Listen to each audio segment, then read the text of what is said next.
I know it sounds crazy. I sound crazy. Yeah. You think I don't know that? It is crazy.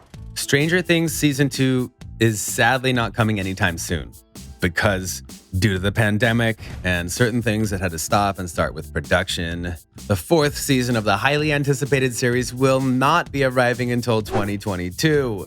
We'll give you a few seconds to mourn. Better? Okay. There. So now that we have a lot more time to wait on things, let's talk about the show itself and what it's shown us so far. Because a lot of it has been good, some of it has been bad, and other elements are just strange. So allow us to show you 10 strange things from Stranger Things. 10. Hopper's offenses. My nose! You broke my goddamn nose! Your friend almost killed me last night, so I'd say we're still not even. Hopper might be one of the better police officers on the show, but he's not exactly the most stable or reliable person when it comes to his job. However, even the chief should have limits, and beating up a fellow police officer in season 1 should have had some dire repercussions. Instead, Hopper just gets off scot-free, and this incident is barely mentioned at all.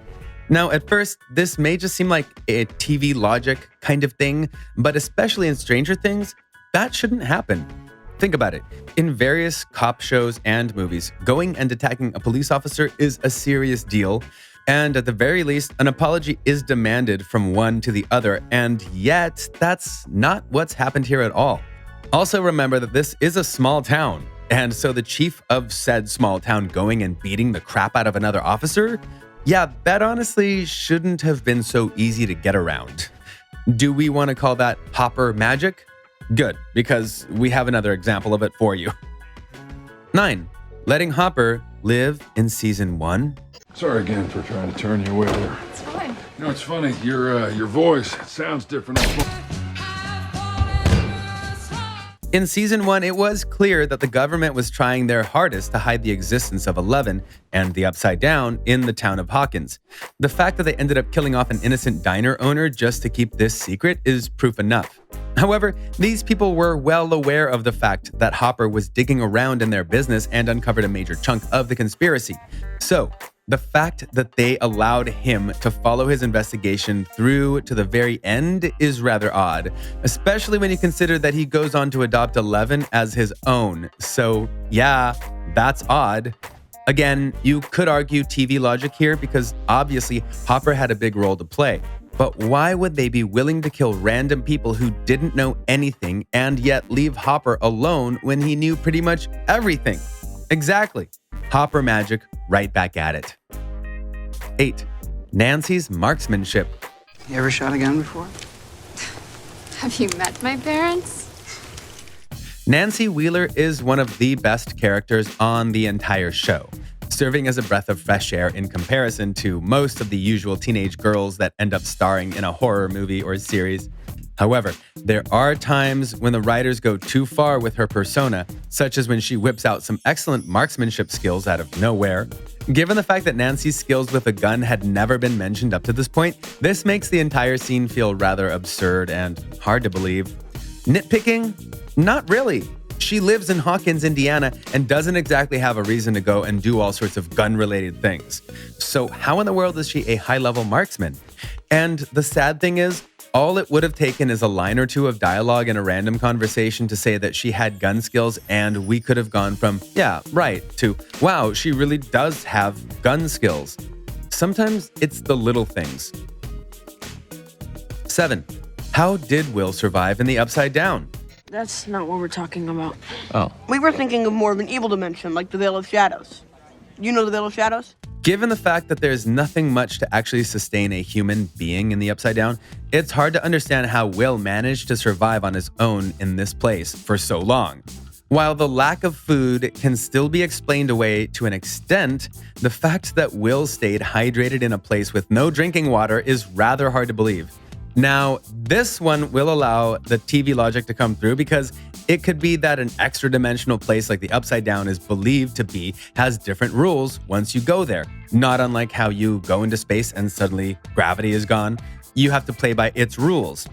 But this is honestly one of the biggest mysteries of the whole show. Given that everyone else who is taken by the Demogorgon to the Upside Down dies, how does Will survive long enough to be rescued? Which brings us to 6. Barb and Will.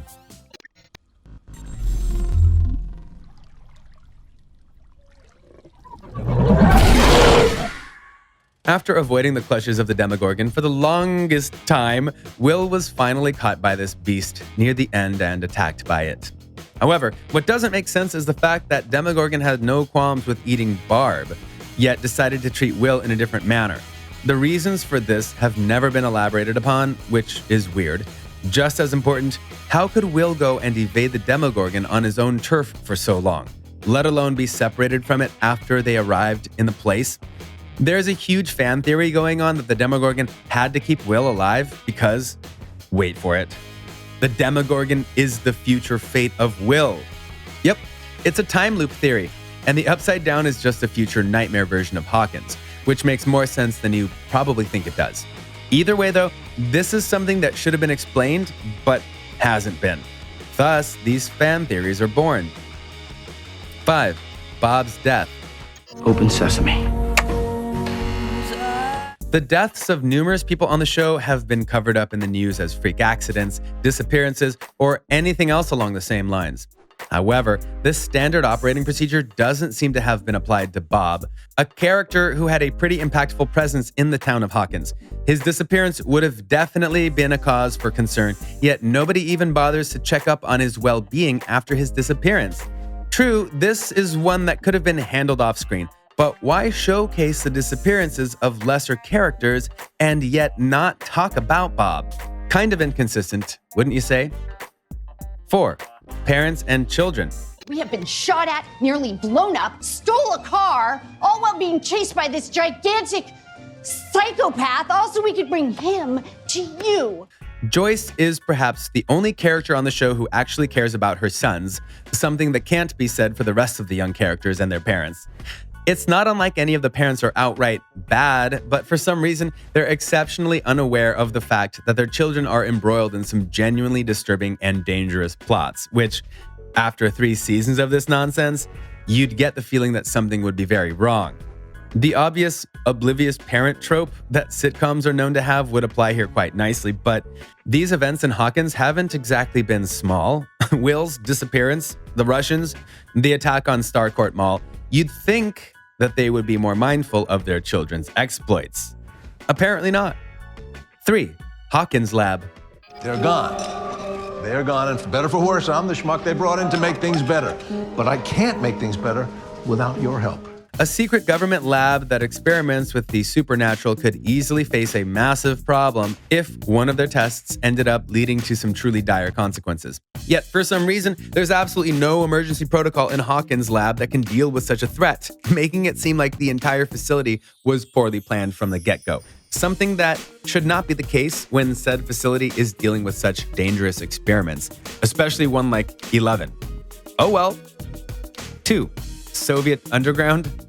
I guess I don't totally know what I'm looking for. Evil Russians.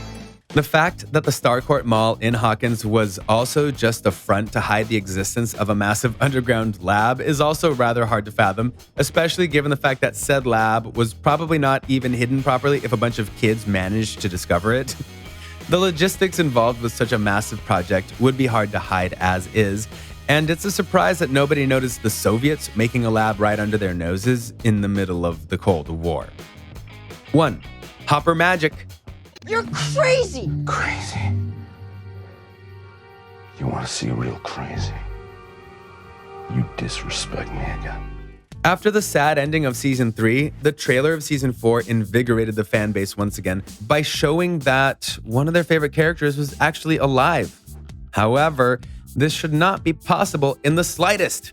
The explosion that Hopper was caught in should have completely destroyed him, and yet he was completely fine in the trailer with no apparent scars or injuries in the incident as well. The only thing that he's lost is his hair. Behold, the power of Hopper magic. So, what do you think? What do you think of this look at the world of Stranger Things and the very odd things that were shown in the seasons that really didn't add up in one form or another? How many of these things did you catch upon your first run through? Do you feel that there are other strange things in the show that we haven't pointed out yet? If so, what are they? And why are they strange? Let us know in the comments below, and we'll see you next time.